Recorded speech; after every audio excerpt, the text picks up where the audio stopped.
Queen Sylvie of the multiple award-winning The Queen Sylvie Show. You want to expand and get noticed? Then come outside your box and into our world. Internet advertising has a real impact on global awareness and even sales, so let's make an impact together. Offering for a limited time advertising and sponsorship packages that excel your purpose. So contact Queen Sylvie or Smooth Tim for the exciting opportunities that awaits. Yeah. Are you tired of driving around a dirty car? Say hello to the ultimate solution for your car. Quick Auto Detail, home, work, or wherever. Their mobile car spa will clean and shine your car anytime and anywhere. Their products are gentle on your car's paint, and they use only the highest quality materials. Book your appointment now.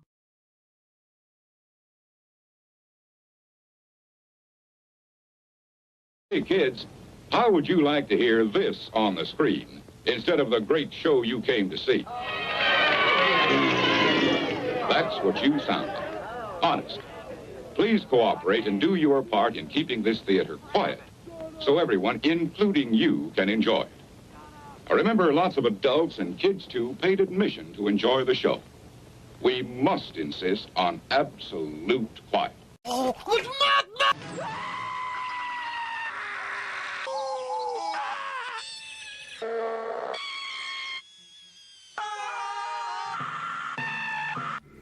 Anyway, President Xi, thank you again for a really lovely week in Beijing. It was very special to hold your hand like that.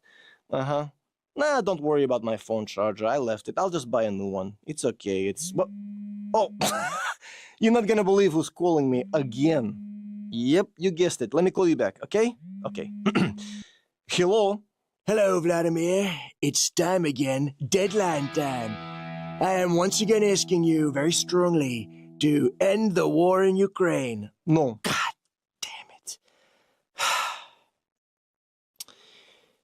So, same time again next week? Under President Trump, Operation Warp Speed developed the COVID vaccine that saved millions of lives. It's Donald Trump's greatest accomplishment.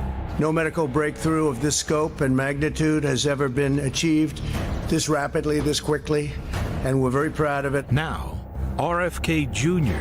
is destroying Donald Trump's greatest legacy. Kennedy was a longtime heroin junkie who has said that using heroin helped him, and he'd still be using it if it continued to work. That's not addiction, it's crazy. Kennedy made disastrous personal choices, and now he's making even more disastrous choices for America. Why is lifelong Democrat Kennedy attacking Donald Trump? Who does he think he is to mock Donald Trump's achievement? RFK Jr. is a deeply disturbed partisan Democrat. Trump was right. Kennedy is wrong. It's time to fire the longtime heroin junkie MAGA traitor. Ladies and gentlemen, may I have your attention, please? It's time for the final countdown. The show starts in 10, 9, 8, 7, 6, 5, 4, 3, 2, 1. Let's rock.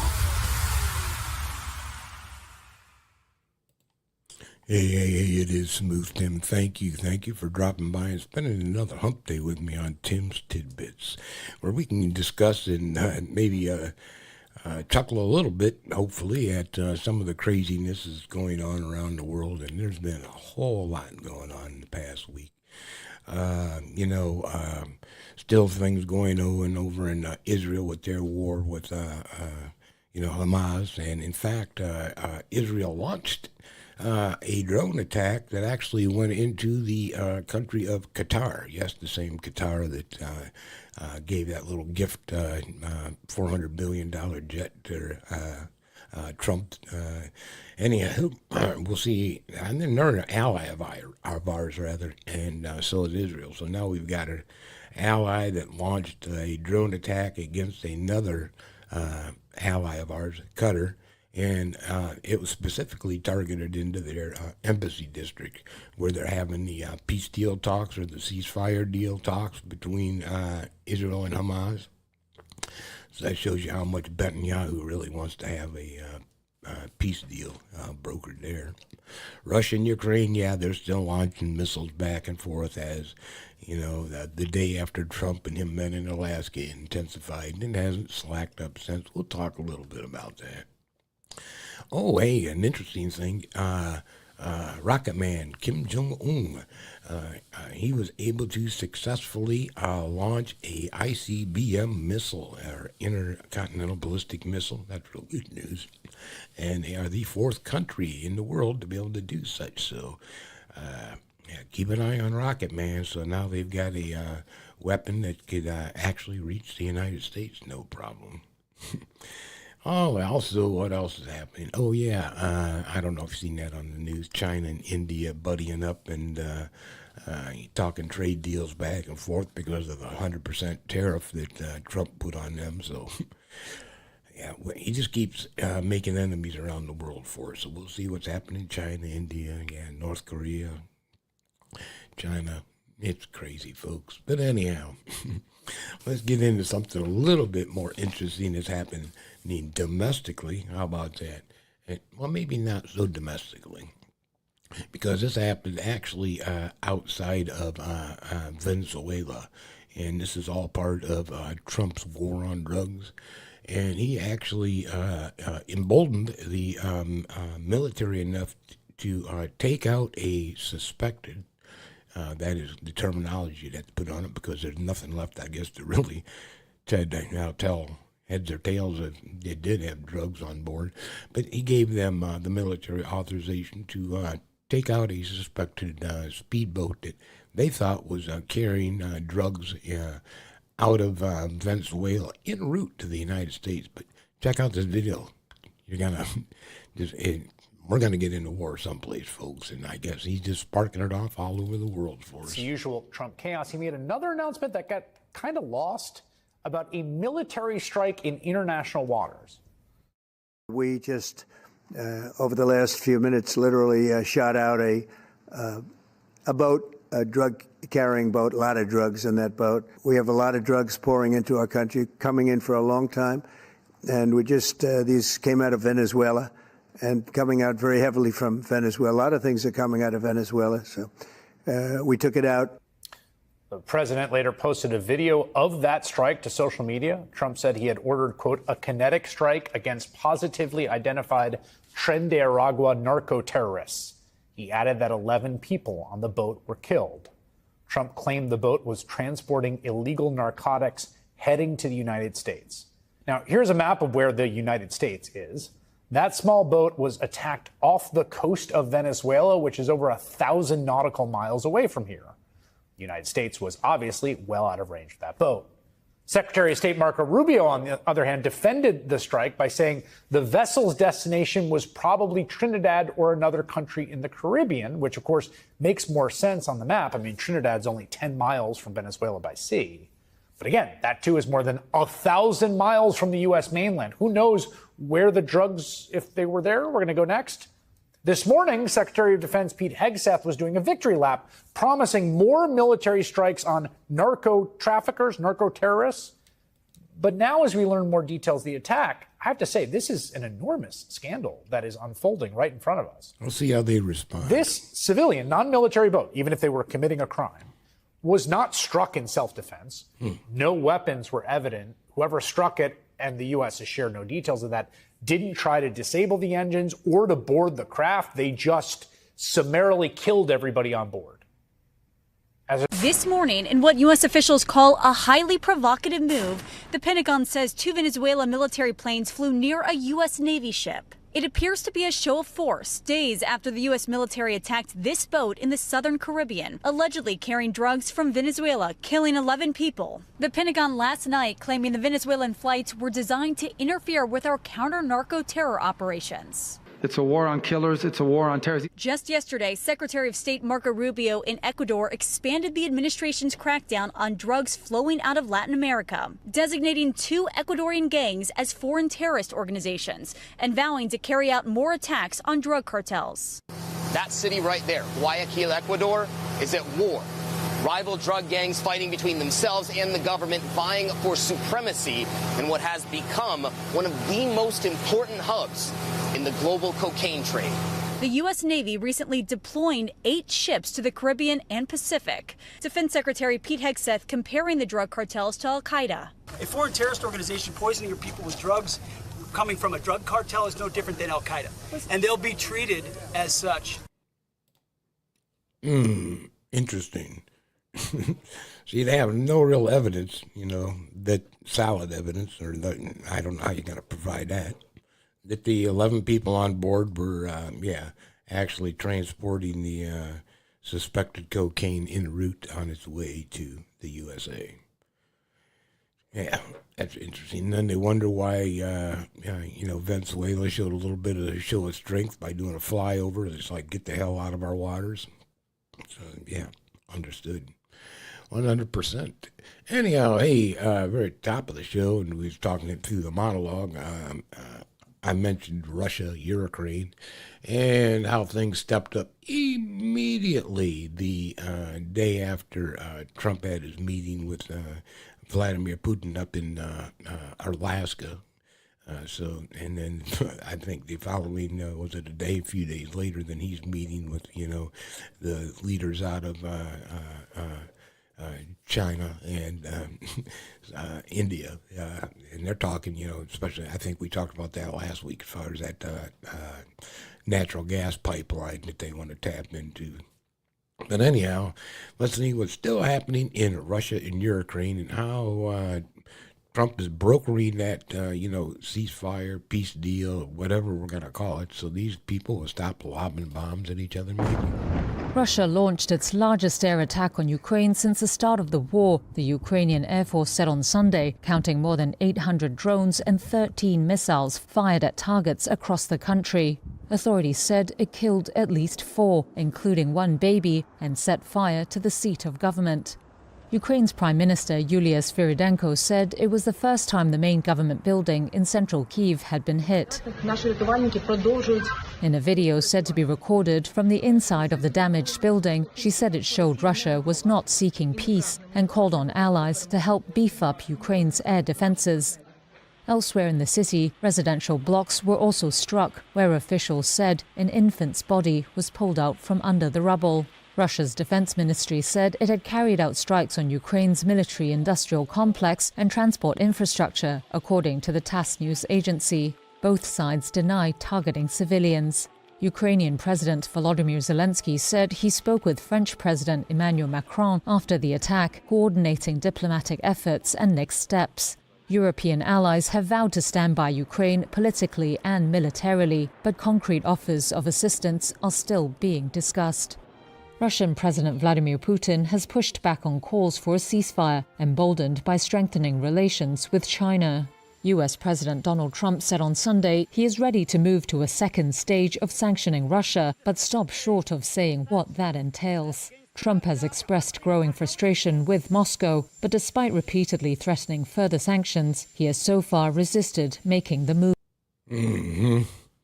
Yeah, and as an update, even from that, is last night, Tuesday evening, Russia had drones that actually hit some sites in Poland they had to shoot down. So now they've expanded some of their military effort, whether intentionally or unintentionally, into Poland. So now you're going to may have some UN involvement. This whole thing could easily get out of control. So keep an eye on that one. And, hey, you youngsters might want to prep up because, hey, the draft might get re-invoked here real soon. Who the hell knows? Yeah, might have another executive order coming out here within the next month.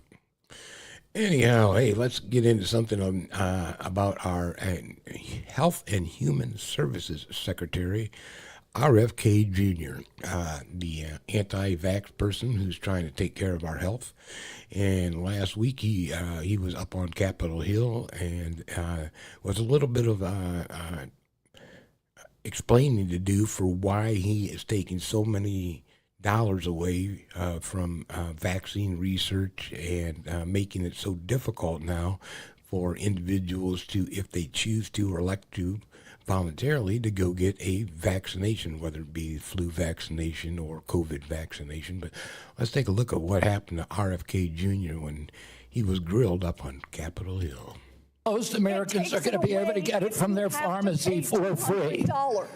Most Americans will be able to get it from their pharmacy for free. The question is, everyone who wants it, that was your promise. No, I didn't. I never promised that I was going to recommend products for which there is no indication. When you said... And I know you've taken $855,000 from pharmaceutical companies, Senator. Did you hold up a big sign saying that you were lying when you said that? Because you are the one who said you would not take them away. There's a big difference, Senator, between established science and the scientific establishment, which has been co-opted by the pharmaceutical industry. So you're telling the American people that the American Medical Association, representing hundreds of thousands of people, have been co-opted and that they should not trust their doctors. And everybody is corrupt, but you? Is that what we're looking at? I don't think so. And I think the issue now... I don't even know what you're talking about. Well, I think you do know what I'm talking about. I don't know what you're talking about. Maybe President Trump should have asked you, are you a trustworthy person? And we should have waited for an answer then. Let's move on. I don't even know what you're talking about. You're talking gibberish. Mr. Secretary, let me speak slowly and clearly so that you can understand me through my New Mexico accent. And then give me a chance to answer. Does this help? Can you understand me? You've been over HHS for 7 months now. Have you ever been briefed by CDC's career immunization officials to discuss your concerns? And by the way, every member of this panel has criticized President Trump and demonized him. Have you ever been briefed? Are you complicit in the assassination attempts on President Trump? Sir, I'm asking the questions. You are the witness. What was that stupid question about? As he's trying to avoid, questions, did you meet with any people that actually have credibility and tenure in vaccine research? And he decides to turn to Taylor. Oh, did you have anything to do with President Trump's assassination attempt? There you go. Your Health and Human Services Secretary, RFK Jr. Wow. Anyhow, so your health is in crisis, folks. Absolutely. And there's the guy that's responsible for it all, trying to make sure that we stay healthy.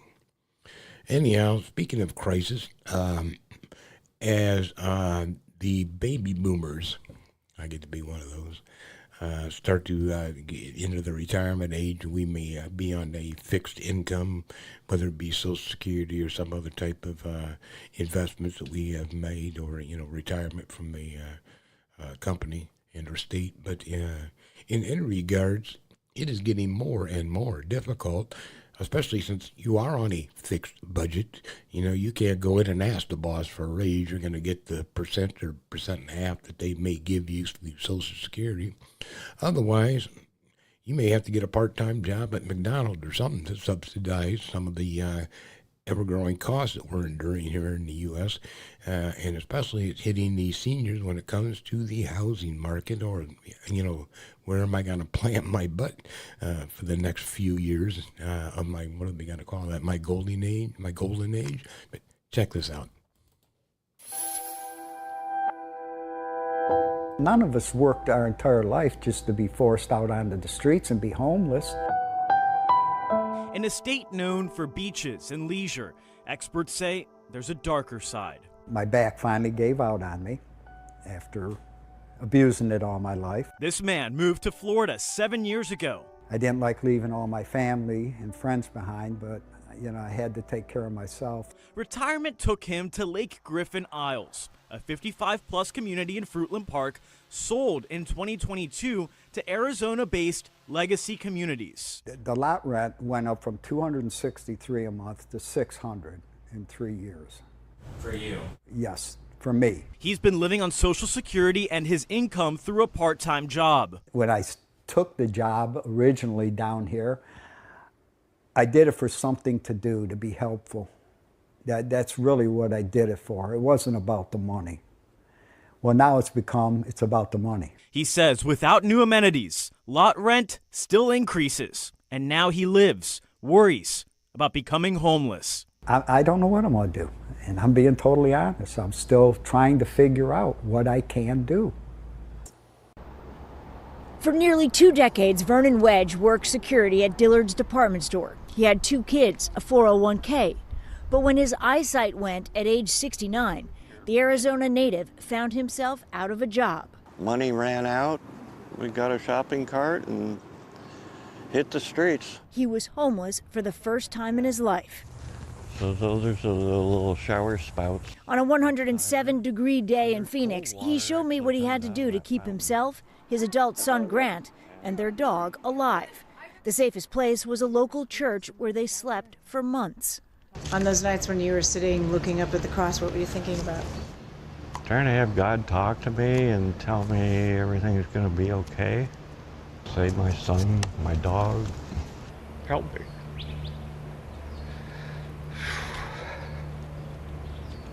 Last year, more than 42,000 Americans over the age of 65 were homeless, and researchers estimate there could be more than 100,000 by 2030. Nationwide, there is a lack of affordable housing, and the average Social Security check has not kept pace with inflation. Now, seniors-only homeless shelters are popping up around the country to meet the growing need. At St. Vincent de Paul, residents are allowed to live in these 8x8 cubicles for 2 years. Vernon only has 8 months left. Do you worry that you could end up back on the street?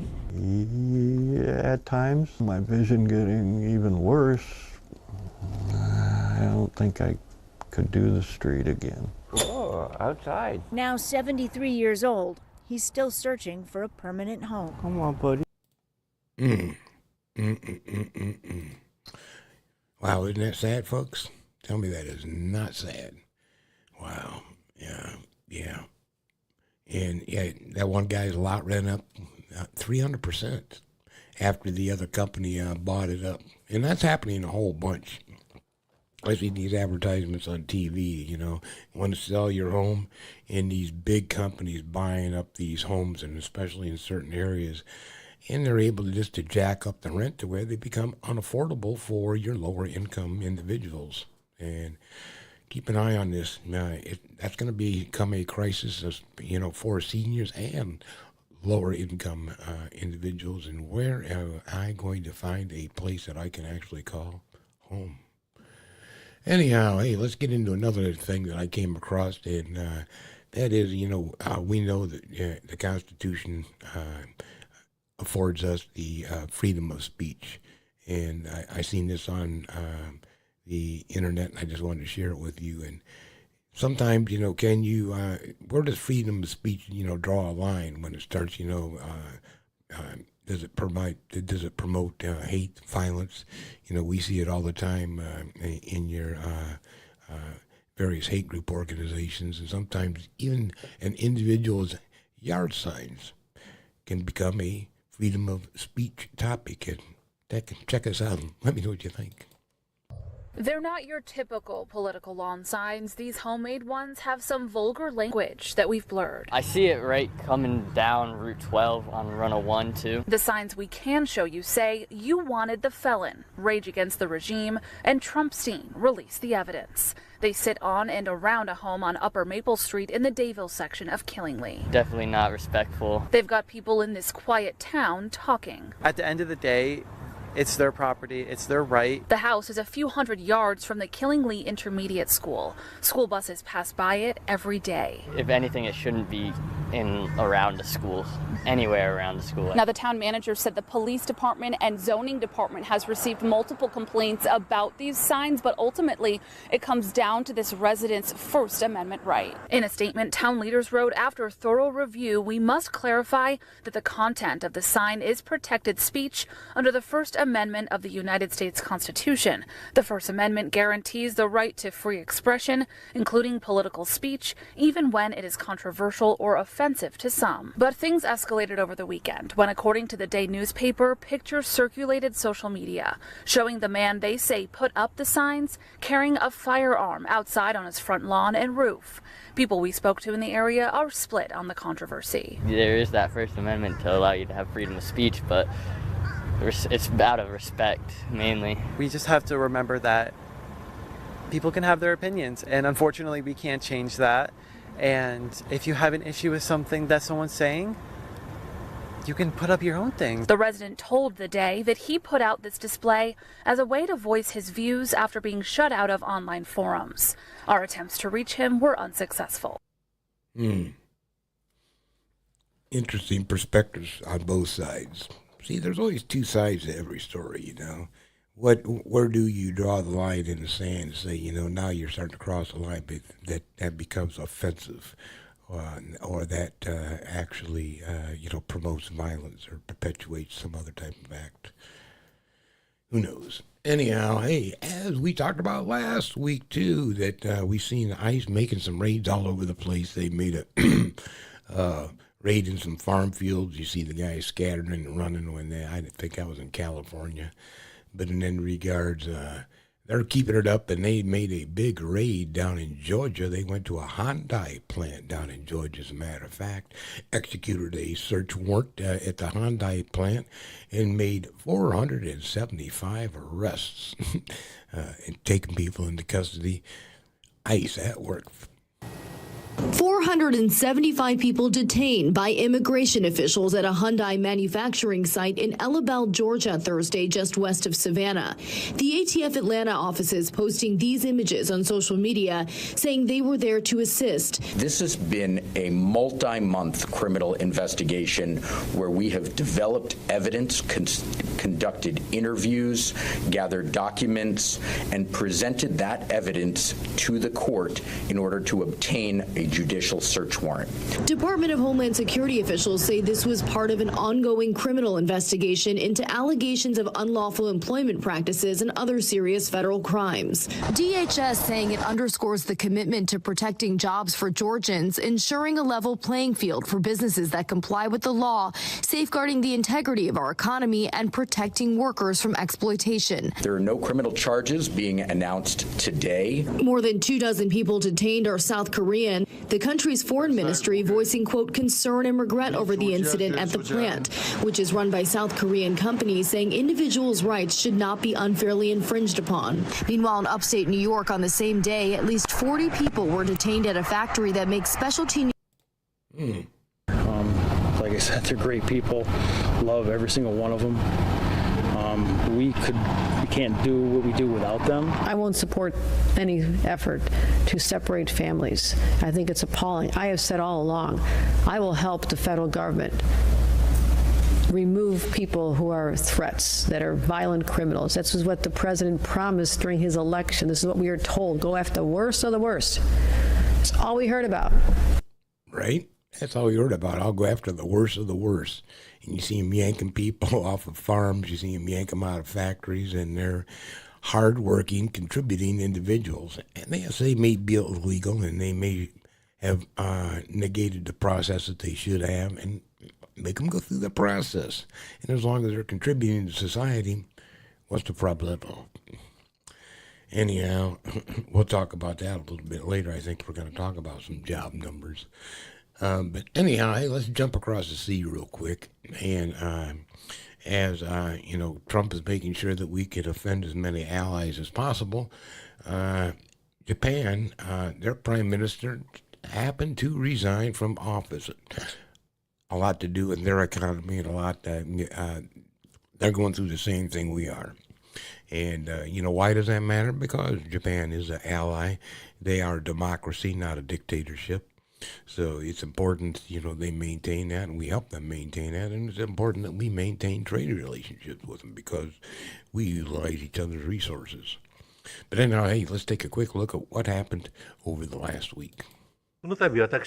Japan's Prime Minister Shigeru Ishiba said on Sunday he will be stepping down, ushering in a potentially lengthy period of policy paralysis at a shaky moment for the world's fourth largest economy. At a news conference, Ishiba said he has instructed his Liberal Democratic Party to hold an emergency leadership race. He added that he would continue his duties until the new LDP leader is elected. Ishiba came to power less than a year ago with promises to revive his scandal-hit party. Since then, his ruling coalition lost its majorities in elections for both houses of parliament amid voter anger over rising living costs. Last week, concern over political uncertainty led to a sell-off in Japan's yen currency and its government bonds. Until Sunday, the 68-year-old had refused calls to step down. Ishiba had focused instead on ironing out details of a trade deal with the United States on President Donald Trump's tariffs, which have roiled Japan's critical automotive industry and cast a shadow over weak growth. Ishiba's last act as premier will have been to finalize the U.S. deal last week. That involves Japan pledging $550 billion of investments in return for lower tariffs. On Sunday, Ishiba described it as having overcome a key hurdle, saying, "I would like to pass the baton to the next generation." However, since the party does not have a majority in either house, it is not guaranteed that the next LDP leader will become prime minister. Lawmakers can nominate any candidates from the chamber, and historically, the leaders of opposition parties have been put forward for the vote. I think there was a former prime minister, and his son is exercising some influence over there in Japan. See what happens over there. Again, it's important to us, so keep an eyeball on it. You know what else is important to us is our farmers. They are bread and butter, so to speak, no pun intended, of our economy. And they're hurting right now, especially with the Trump tariffs and when it's cheaper to buy from outside countries rather than the U.S. because of the high tariffs that Trump has put on our import products. Well, farmers are going to be losing, and we see it now as the mom and pop farmer is no longer able to keep up with the cost of maintaining the farm in various ways. It's very expensive to run a farm, and now your farmers who are trying to run as much as they can, let's take a look at this video because, folks, we need to take care of our farmers. We need to let our senators, we need to let our representatives know that we need to get these tariffs off of these people's backs so that they don't go under and we can keep maintaining our farms. We're going to lose 25 or 30% of the farmers in this country if they don't do something. It has to be done, and it's not just here. It's everywhere. Farmers are making a cry for help before it's too late. Countless farmers gathered to speak to representatives of Arkansas leaders to share the urgency that something needs to be done about the current state of farming. Jake Tester was at the meeting and now joins us in the studio with more. Jake. Many farmers spoke up at the meeting, and the message was straightforward. They need help, and they need it now. Mr. Trump, you looked at me, sir, and you said, "I love you." Mr. Trump, I need to see the fruit of your love. Farmers in crisis align way out the door of the Woods Chapel Baptist Church in Brooklyn as hundreds of farmers from not only Northeast Arkansas, but from across the state came to voice their concerns about the current state of farming. Representatives from U.S. Congressman Rick Crawford, U.S. Senator Tom Cotton, and U.S. Senator John Boozman's offices were in attendance to hear those concerns. Among those farmers in attendance was a farmer in Woodruff County, Chris King. He told me this was his 39th harvest, and he has never seen it as bad as this. And I've never been as worried as I am now about whether or not my kids and grandkids will be able to carry on. For King, the main problem starts with the fact that they can't sell for profit. I just would like to see somebody help us get our markets back. We need our exports, and we just need to be paid for what we do, and that's not happening, and we're in real trouble. But that is not the only issue. King's wife, Melissa King, and farmer in Biggers, Arkansas, Scott Brown, said they are struggling to afford the cost that is needed just to take care of the farm. The prices that we're getting now are prices like they were when we were children, and what it costs for us to farm is astronomical now. I mean, the price of a combine when we were kids was, in the 20,000s, and now it's 100,000. I farm 800 acres by myself. I can't afford any help. I farm with paid-for equipment. All my tractors are 50 years old, and I can't hardly make this deal work. How's the guys farming 5 and 10,000 with 20 hands and $1 million combines and $1 million drills going to make it work? But for Brown, there is something that rounds out all the issues that they are facing: the tariffs. I think the tariffs are the ice cream on the cake of a perfect storm. When you try to sell a product, okay, U.S. soybeans leaving New Orleans without the tariff to China are cheaper than Brazilian soybeans at the current market. But when you put the tariff on top of them, Brazilian beans are cheaper. So how can this be fixed? In the short term, they have no choice but to mail us a check. I don't know a farmer that likes the check program. Nobody wants to take taxpayer dollars, but nobody wants to go broke. Nobody wants to lose everything. Long term, we have to have options, markets, and places to sell our product. Right? I've got to have some options. I got to be able to sell my beans somewhere. That's crazy that the tariffs have made it cheaper to buy farm produce otherwise. And I come from a farm family. I've got nieces and nephews that farm thousands of acres, $1 million combines, drills. Hell yeah. And try to keep up with that. Good luck. We need to do something. And one of the somethings that we shouldn't be doing is when people are already in jeopardy, we already have a problem with people being able to even resource a job because the job numbers are so far down.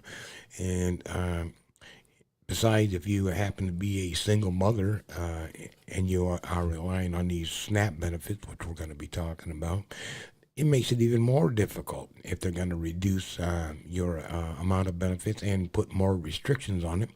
And they did put some more restrictions on it when it came to September 1st, I believe it is. And let's take a look at this video and see, what do you need to know about your SNAP benefits and the new regulations the government has imposed on them? Senior business and technology correspondent Jolene Kent. So, Jolene, let's start with what are some of the new rules and what's changed with the SNAP program since this legislation passed?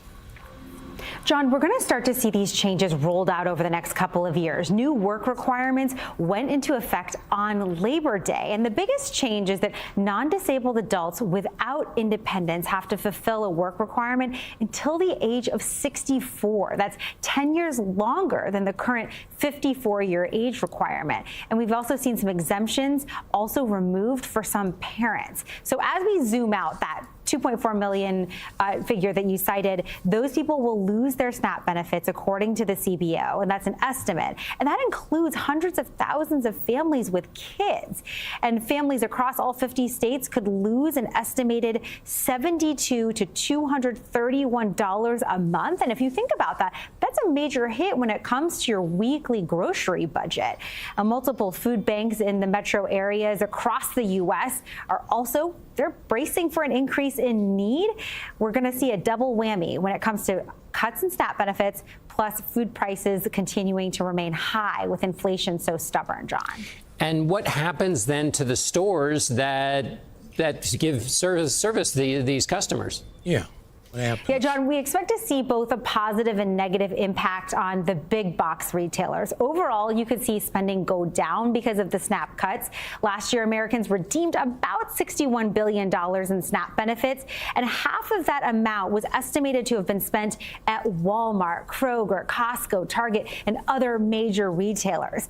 So with these cuts, you could see that revenue that these companies typically bring in take a hit. But at the same time, some of those retailers like Walmart in particular may benefit because customers with SNAP benefits who are really trying to stretch their dollars even more with these cuts and reductions, they will actually look for more deeper discounts, something that Walmart and other major retailers can afford to offer. You compare that to independent grocers in your neighborhood, those smaller businesses, they can't afford to cut prices as aggressively, John. Mm-hmm. Yeah, that's going to put some of your mom and pop corner stores out of business. So then again, that adds to the already growing problem of housing. And sometimes when there is lower income housing, you already have food deserts where there's no place to go get your food. And now they're going to impose some of these regulations on your SNAP benefits. Yeah, you're going to see some corner stores going out. You're going to have to hopefully be on a bus line or something. Get yourself to the store. It's crazy. We need to really do something, folks. Speak to your congressmen. Speak to your representatives. Get something done. Anyhow, hey, let's move on over to the West Coast. And I caught this, and this is a car theft ring in Los Angeles. Got themselves busted.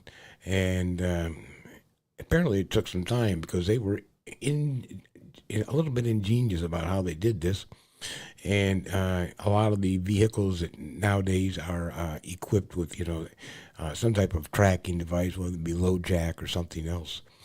And scientifically, though, speaking about those particular tracking devices, if you get them underneath, I think it's 3 foot of concrete or more, you can't track them anymore. So there was a car theft ring in L.A. that took advantage of this, and check them out.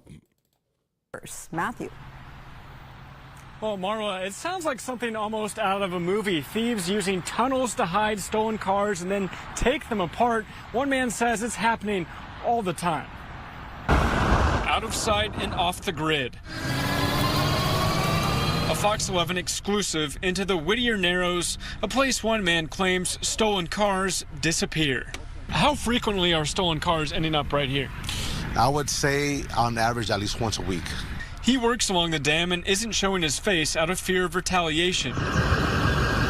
But along the Rio Hondo is this tunnel he says is used like a garage by thieves trying to hide their loot. They come into the channel and they hide because they know that whether the car has low jack or not, or some sort of GPS tracker on it, once it's underneath 3 feet of concrete or soil, the signal is lost.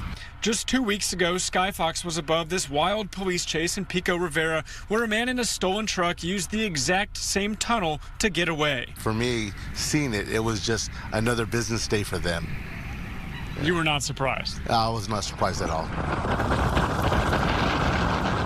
We then followed the whistleblower to another spot about 1.5 miles away. Welcome to the Bermuda Triangle, where people who want to get lost, and things they bring here get lost. He claims these are photos of stolen cars brought here from the tunnel and stripped for parts. They are their own band of brothers, their own group, in which they work with each other to, they barter and trade in stolen goods. A spokesperson from the LA County Sheriff's Department tells Fox 11 the area has been a spot used by the homeless for years. Adding arrests related to narcotics and other crimes have been made, and stolen vehicles have also been recovered. Some people might think this is some sort of conspiracy theory, that this is not true. I don't know what to say about that. For myself, I just see it as plain fact. So he says he wants to see a cover put on that tunnel. Otherwise, he thinks this is going to keep on happening. Reporting live tonight, Matthew Seedorf, Fox 11 News. There you go. It is. That's kind of like one of these Gone in 60-second movies. They find those tunnels. And that one guy, his whole gang, his whole crew, rather, probably want to kick his ass for letting the helicopter see him duck in that tunnel. And that's probably what got him busted. But anyhow, hey, some ingenious fellas there stealing cars in L.A. Maybe coming to a city near you. Anyhow, I had mentioned earlier, we've got problems when it comes to the high cost of housing. We have a problem with the just being able to afford the grocery prices that we're having to pay anymore. Meat prices are just out of freaking control. But anyhow, you know what? Let's take a look at the job numbers that Trump was boasting was supposed to go up, and he was supposed to create jobs for us, but it seems like maybe our job numbers just keep on tanking, folks. Media's editor-in-chief, Caleb Silver. They are our economic dream team, but Brian, these are not dream numbers here. I mean, walk us through it on the big board. Yeah, not at all. These numbers confirming that there is a slowdown happening in this jobs market. Again, just to rehash that number, 22,000. That's how many jobs were added in the month of August. You could see that was far below the expectations. Economists were expecting something closer to 75,000.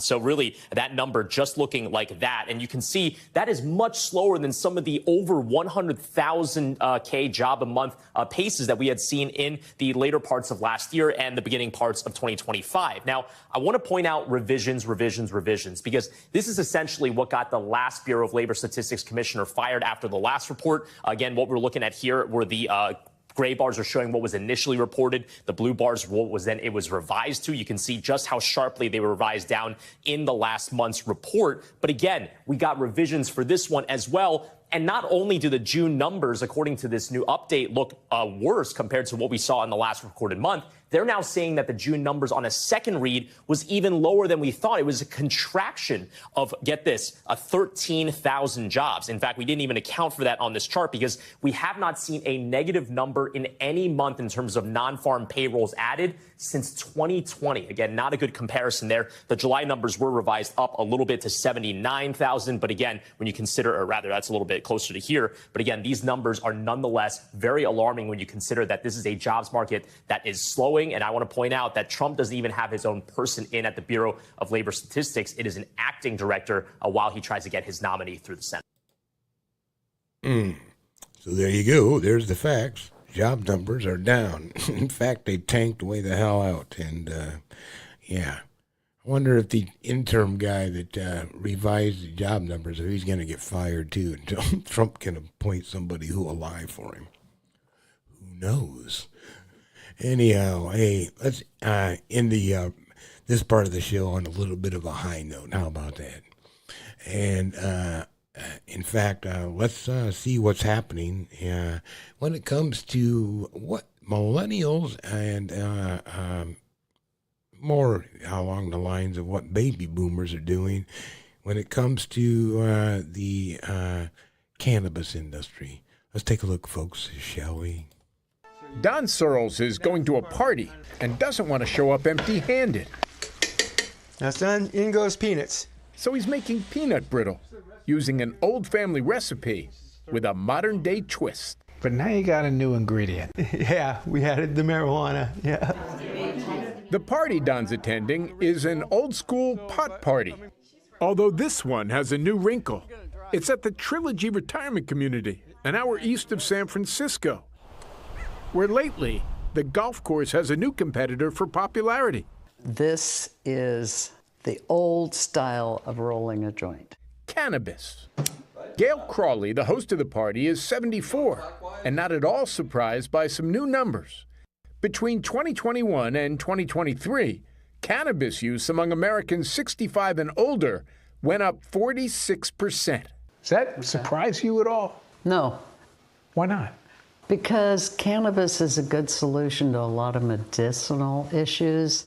And with cannabis now legal in 40 states for medical use and 24 for recreational, the stigma is gone. I've never smoked a cigarette, a joint. When it comes to his cannabis, Stephen Clark is strictly an edibles guy. You're a cannabis guy. What is it about cannabis that you're drawn to? That it does work on PTSD, pain issues, relaxation issues, brain disorders, heart disease. That's his experience, but some medical professionals think differently. If they are smoking marijuana, we can be pretty confident that they're harming their cardiovascular system. Professor Matt Springer at UC San Francisco has a warning. The active ingredient in marijuana may carry health risks no matter how seniors get it. Smoking it, gummies, even peanut brittle. For people who get their THC through edibles, what does your study suggest? It suggests that they might be having an adverse, a harmful effect on their cardiovascular system. If they're eating THC, they're not without risk. But don't talk to Don Searles about risk. 5 years after a motorcycle accident left him with chronic pain. He needs something. So there's a new study out. It shows a connection between cannabis use and cardiovascular disease. It doesn't surprise me. I go to my doctor and he says, geez, quit drinking milk. Stay away from the sugar. You know, what isn't bad for you nowadays? But despite the warnings, these seniors are happy just the way they are, high and retiring.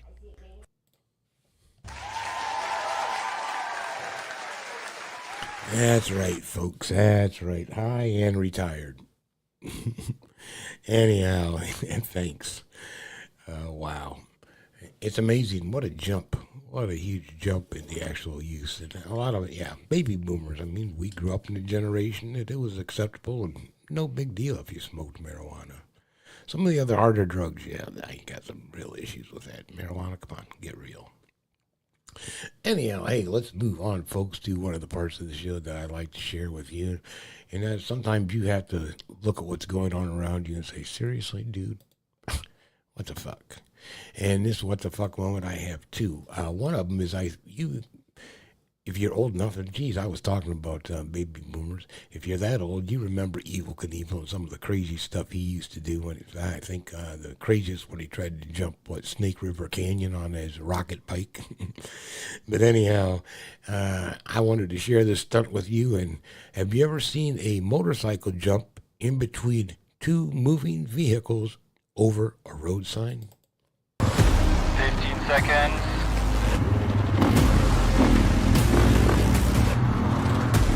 Drop in 5, 4, 3, 2, 1.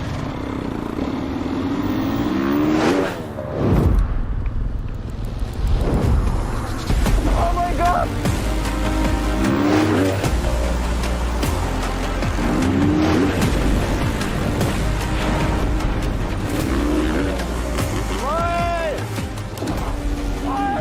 Oh my God! Oh my God, Luke, that was insane! Yeah, man! Yeah! Dude, settle down. Anyhow, yeah, that's crazy. That's another one. Yeah, I'm surprised they had to practice that bullshit, because, especially, you time that wrong and slam him into the road sign, trick's done. Anyway, let's move on down to maybe this, I think, may have been happening in one of the southern states. Who knows? But anyhow, if you enjoy, the rodeo, the bucking horses, the bull riders, and roping, some of the other stuff they do there, here's a little interesting game they play at this particular rodeo that actually is a what the fuck moment. You'll never catch me playing this on the playground. Brings a whole new twist to the old play school game, teeter-totter.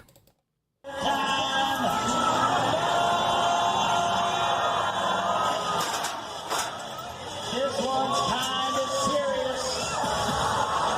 Whoa.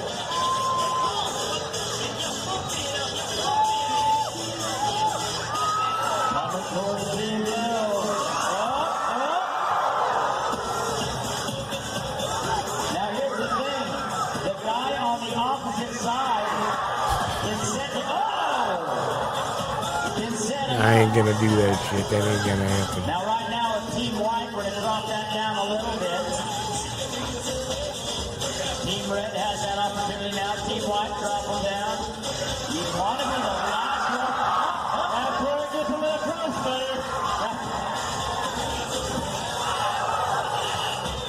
You can really set the guy up across from you in a bad way. Coming around, guys. Come around. Up and down and round and round. Spinning. Who wants to see him spinning? Come on. Come on.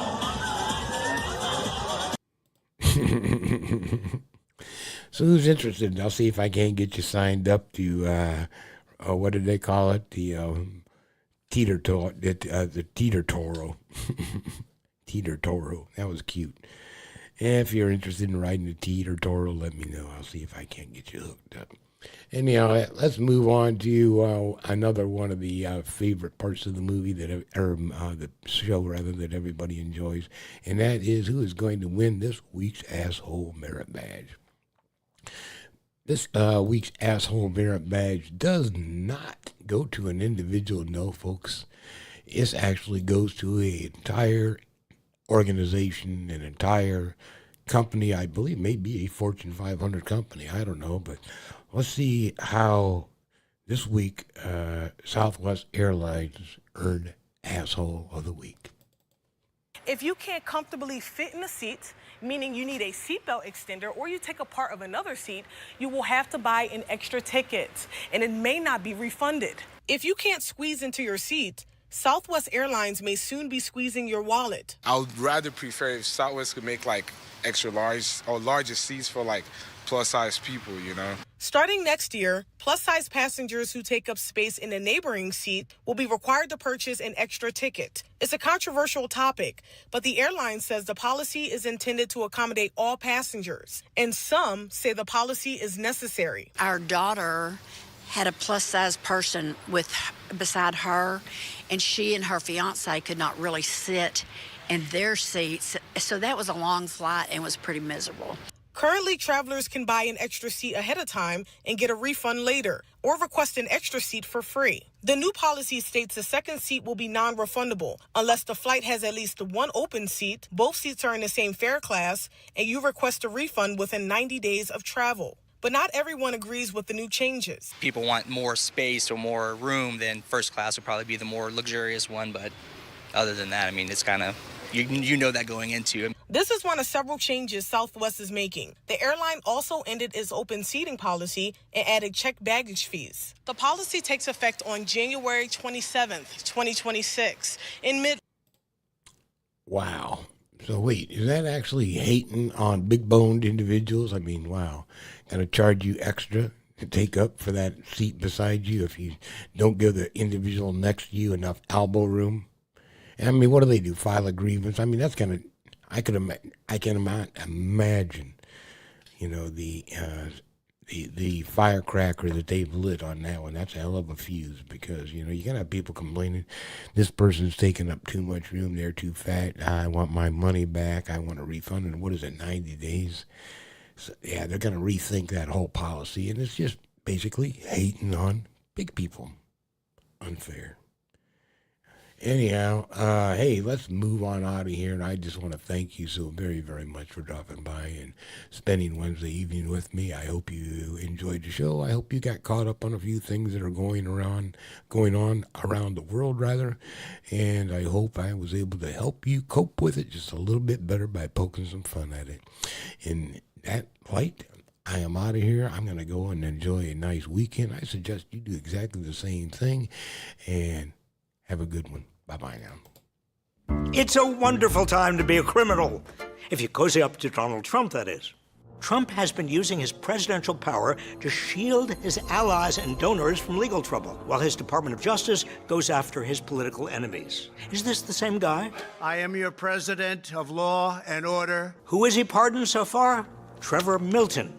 The former CEO of an electric car company was convicted of securities and wire fraud. During his appeal, he donated heavily to Trump's re-election campaign. Oh, and one of Milton's lawyers was the brother of Pam Bondi, the future U.S. Attorney General. Another pardon was for Todd and Julie Chrisley, fellow reality TV personalities. They were convicted of tax evasion and bank fraud totaling $36 million. Maybe the pardon has something to do with their daughter's speech at the Republican National Convention. Donald J. Trump has only one conviction that matters, and that is his conviction to make America great again. Your parents are going to be free and clean, and I hope we can do it by tomorrow. Next up, Paul Walzak, a nursing home executive who is charged with defrauding the government of millions of dollars, using some of the money to buy himself a yacht. He pleaded guilty and was sentenced to 18 months in prison. A judge defended the sentence, saying there isn't a get-out-of-jail-free card for wealthy people. Not so fast, Your Honor. Walczak's mother is a major Trump donor who attended a $1 million plate fundraising dinner at Mar-a-Lago. Less than 3 weeks later, Trump signed a full and unconditional pardon for her son. Not only did it keep Walczak out of prison, it got him out of paying $4.4 million in restitution.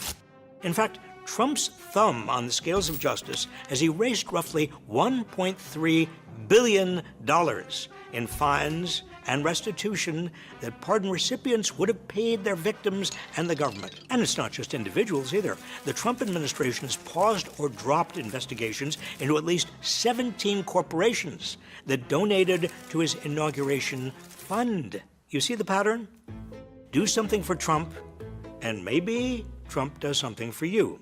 Buttering up Trump has proven so lucrative, allies and lobbyists are reportedly receiving multi-million-dollar payouts to get pardon requests in front of the president. One was quoted as saying, "It's like the Wild West. You can basically charge whatever you want." Now, nearly every U.S. president has issued pardons that were controversial, but Trump's pardons almost exclusively go to people serving his political interests. The most extreme examples, Trump's pardon of rioters and violent criminals who participated in the January 6th insurrection, including members of the Proud Boys. The people of January 6th were treated very unfairly. Trump is sending a message that you can commit violence as long as it's done in service of him. And who decides which pardons get in front of the president? That would be Ed Martin, Trump's top pardon attorney. Historically, this role at the Justice Department has been non-political, but Martin is a staunch MAGA ally, and Martin isn't just in charge of recommending pardons to Trump. He's also simultaneously serving as head of the Justice Department's new weaponization working group. This group was tasked by Trump with targeting his supposed enemies, including prosecutors who put January 6th criminals behind bars and anyone else viewed as a threat to the MAGA regime.